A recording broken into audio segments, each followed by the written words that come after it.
Good morning, students. Myself Sunita Ahuja from Gitanjali public high school. आज मैं आपको fourth class की हिंदी पुस्तक आकृति हिंदी पाठमाला भाग 4 का 19वां पाठ अपना अपना नजरिया पढ़ाऊंगी। इसमें बताया गया है कि व्यक्ति की सोच जैसी होती है उसको आसपास के लोग भी उसी तरह के लगते हैं।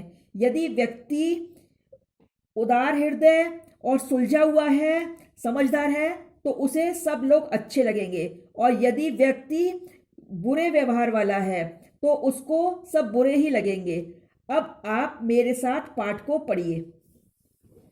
पाठ का नाम है अपना अपना नजरिया। हाँ, देखिए। एक बार एक संत अपने शिष्यों के साथ नदी में स्नान कर रहे थे। एक बार की बात है, एक संत महात्मा अपने शिष्य होते हैं स्टूडेंट, ये जो महात्मा लोग होते हैं वो इनको शिक्षा देते हैं।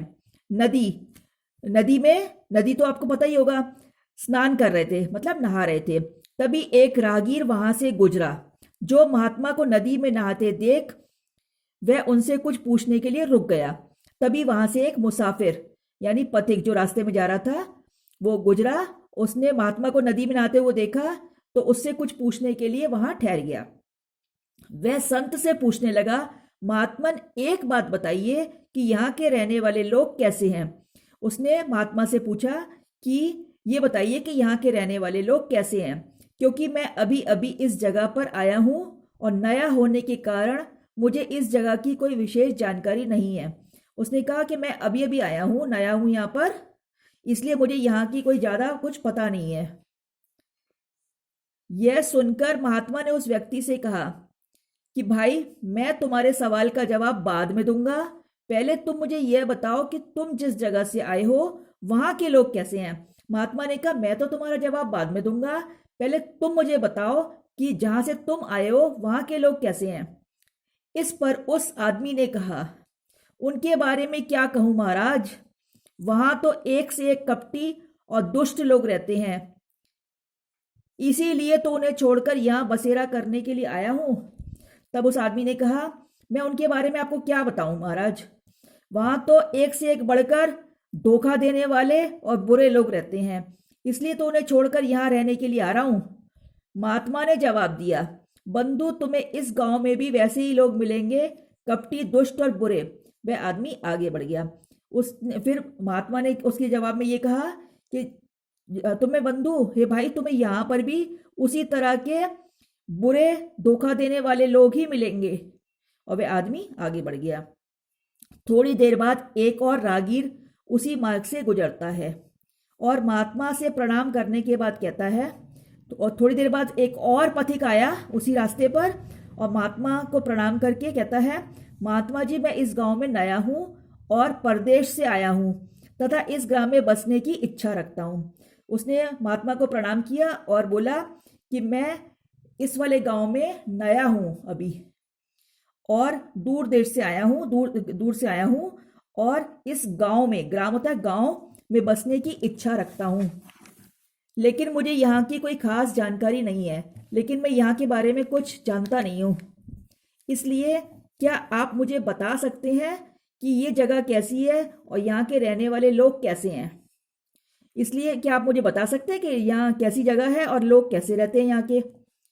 महात्मा ने इस पर फिर वही प्रश्न किया और उनसे कहा, मैं तुम्हारे सवाल का जवाब तो दूंगा, लेकिन बाद में। पहले तुम मुझे यह बताओ कि तुम पीछे जिस देश से भी आए हो वहां रहने वाले लोग कैसे हैं। महात्मा ने फिर वही प्रश्न किया जैसे पहले वाले से किया था कि ये बताओ, कहता, मैं तुम्हारे सवाल का जवाब तो बाद में दूंगा, लेकिन पहले तुम मुझे ये बताओ कि तुम जिस देश से आए हो वहां के रहने वाले लोग कैसे हैं। उस व्यक्ति ने महात्मा से कहा, गुरुजी, जहां से मैं आया हूं वहां सभी सभ्य मतलब भले, अच्छे, सुलझे हुए, समझदार और नेक दिल होता है, उदार हृदय वाले, बड़े दिल वाले, यानी जो सहायता करने में आगे रहते हैं। उस व्यक्ति ने महात्मा से कहा, जहां से मैं आया हूं वहां पर भले, अच्छे, समझदार और उदार हृदय वाले, सहायता करने वाले लोग रहते हैं। मेरा वहां से कहीं और जाने का कोई मन नहीं था, लेकिन व्यापार के सिलसिले में इस ओर आया हूं और यहाँ की आबो हवा होती है हवा पानी, या जलवायु भी बोलते हैं इसको, वातावरण क्लाइमेट जैसे होता है। तो उसने बोला कि मेरा वैसे तो वहां से जाने का कहीं और मन नहीं था, लेकिन मेरे को व्यापार के सिलसिले में, व्यापार के संबंध में, व्यापार के कारण मुझे यहाँ आना पड़ा, और अब यहाँ का जो वातावरण है वो मुझे भा गया है। इसलिए मैंने आपसे ये सवाल पूछा था, क्योंकि अब मैं रहना चाहता हूँ, इसलिए मैंने आपसे ये प्रश्न किया था। इस पर महात्मा ने उससे कहा,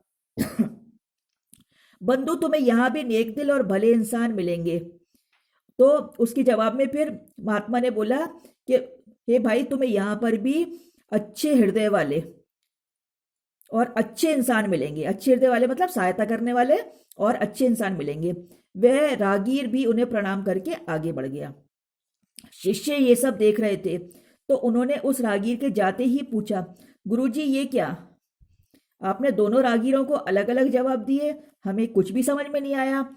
अब शिष्य जो थे ना, उनके स्टूडेंट थे, वो देख रहे थे तो उन्होंने कहा, गुरुजी ये आपने क्या किया? दोनों रागीरों को अलग अलग जवाब दे दिया, हमें तो कुछ समझ में ही नहीं आ रही है आपकी बात। इस पर मुस्कुराकर महात्मा बोले, उनकी ये बात सुनकर महात्मा मुस्कुराते हुए बोले, वत्स, वत्स मतलब बेटा, आमतौर पर ज्यादातर हम अपने आसपास की चीजों को जैसा देखते हैं वैसा वे होती नहीं है। हम जैसा देखते हैं आसपास की चीजों को, आसपास के लोगों को, वैसी वो होती नहीं है। इसलिए हम अपने अनुसार दृष्टि से चीजों को देखते हैं, ठीक उसी तरह जैसे हम हैं। तो हम क्या करते हैं, जैसा हमारा अपना व्यवहार होता है, अपनी नजर होती है, हम चीजों को उसी तरीके से देखते हैं जिस तरह की हम हैं। जैसा हमारा नेचर है, हम दूसरों को भी वैसे ही देखते हैं। अगर हम अच्छाई देखना चाहें तो हमें अच्छे लोग मिल जाएंगे। हम अगर अच्छाई देखना चाहें तो हमें, अगर हमारा नेचर अच्छा देखने का है दूसरों को, तो हमें सब लोग अच्छे लगेंगे। और अगर हम बुराई देखना चाहें तो हमें बुरे लोग मिल जाएंगे। और अगर हमारा नेचर दूसरों की बुराइयां खोजने का, दूसरों की गलतियां निकालने का है, तो हमें सारे लोग बुरे ही नजर आएंगे। अतः यह सब देखने के नजरिए पर निर्भर करता है। इसलिए ये सब जो कुछ भी है वो किसी व्यक्ति के देखने के, सोचने के ढंग पर निर्भर करता है, उसी पे डिपेंड करता है कि उसकी सोच कैसी है। ठीक है, तो ये जो है, अब ये कहानी खत्म हो गई। इससे क्या शिक्षा मिलती है? हमें दूसरों के प्रति अपनी सोच व व्यवहार अच्छी रखनी चाहिए।